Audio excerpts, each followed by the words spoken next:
Hey, good morning, YouTube. How y'all doing?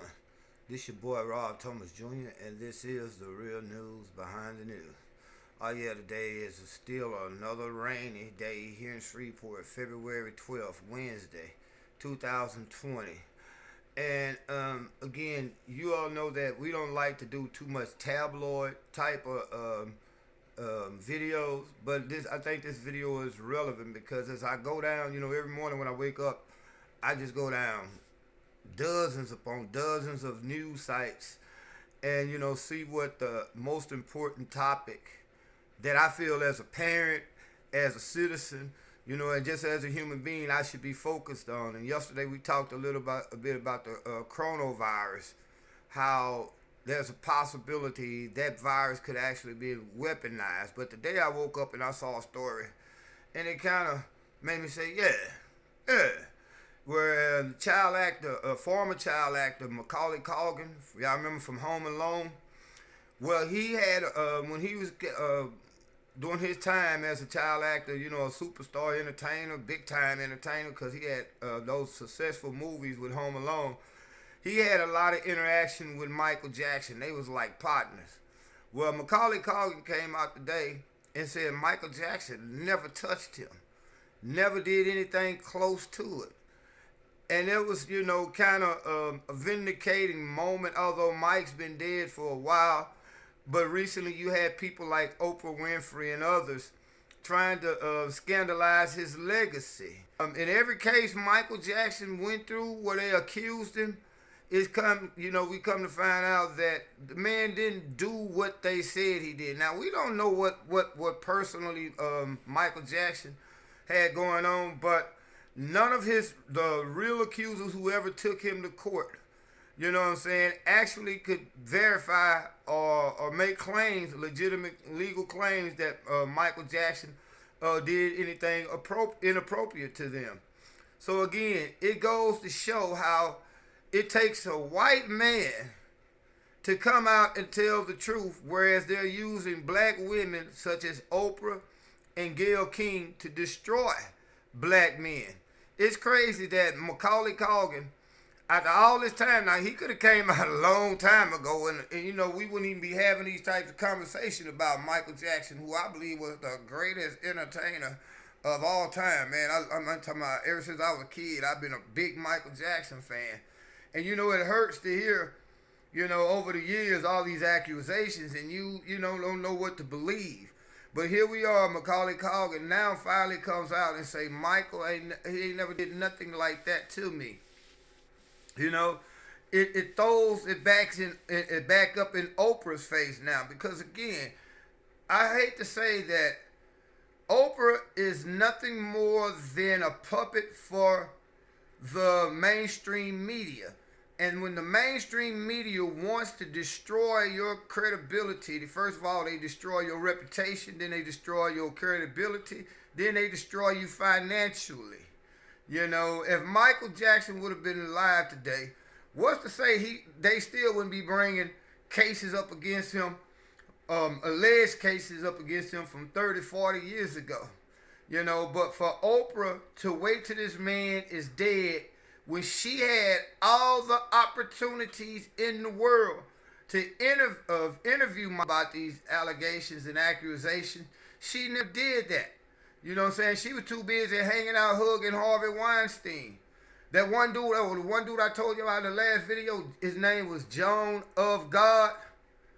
He was a faith healer down in Brazil, who was one of Oprah Winfrey's best friends. I got pictures. There's pictures all over the internet with her hugging up with this dude, spending time with him. He just got 19 years on various counts of rape, child pedophilia, child trafficking. And these are the people that Oprah is championing. Harvey Weinstein, Jeffrey Epstein. She has said nothing about these prolific sexual predators, but she's steadily coming up with documentaries like Leaving Neverland or something like that, where she got these two white boys to come out and say that, hey, Michael Jackson touched me here, and he touched me here, and he did this to me. And anybody that looked at the video could tell that this was This was a hit piece. It was not a documentary. It was a straight up hit piece. You got to realize Oprah, even with all her money, is controlled by the mainstream media, who at any given time can take all her money away. Think about this. Oprah has this TV channel, this TV station, this TV production company. Where does she get her airway time from? How is she able to broadcast that signal? She has to do what the FCC and other people who control her tells her to do. They can shut her channel down. Just find one simple violation and use that to shut her channel down. Then next thing you know, she's in court on frivolous lawsuits where people are attacking her character and credibility. And next thing you know, she's broke. And even though she has $1 billion, don't ever think they can't break you. Don't think that they cannot break you, because again, all they really have to do is shut your credit off. Put you in a courtroom for 10, 15 years where you spending $10 million a year. So it's not hard to break Oprah down. Now, I would love to see Oprah have a change of ways, but if nothing else, she's doubling down behind Gayle King and just blaming everything on CBS, because she's saying that CBS took that one little clip and leaked it out. Well, then that should show you CBS don't give a dang about you, Miss King. So now, think about it. At some point in that interview, you had to have said what they say that you said, because it's all over the world that you said it.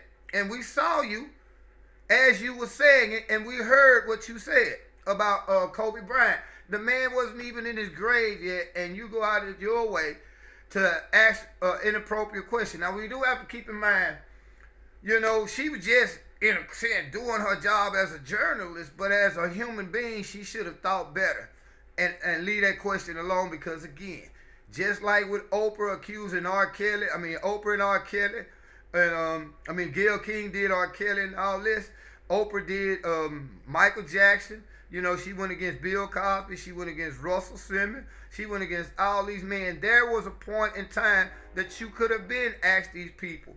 And then when Gayle King did interview R. Kelly, she basically, now that interview was kind of strange and funny to watch, but you could feel R. Kelly's pain. And notice what he said: "Why y'all doing this to me?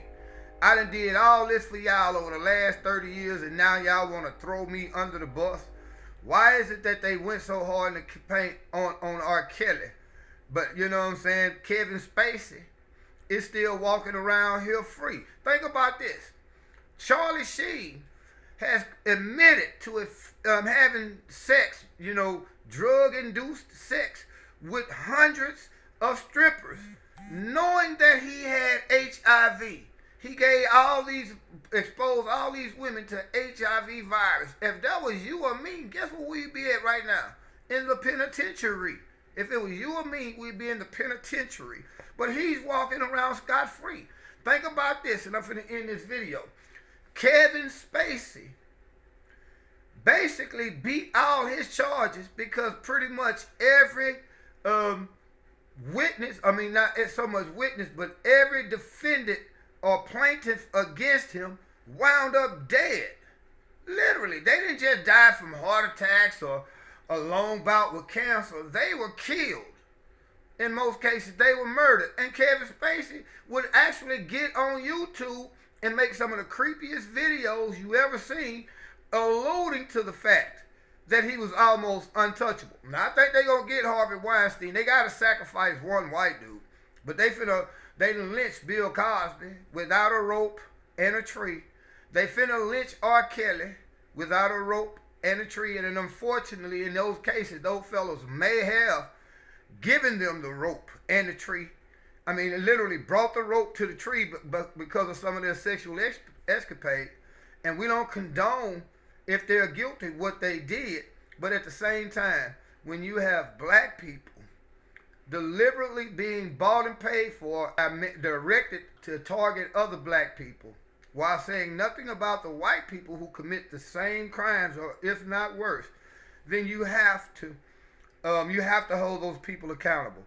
So again, I just did this video to say that, hey, if a white dude, Macaulay Culkin, comes out after all these years and say, look, man, I can't rest in peace until I say this, Michael Jackson has never touched me, then what makes Oprah's video or her documentary credible in any kind of way? Hey, we thank y'all for following us. We appreciate all the love.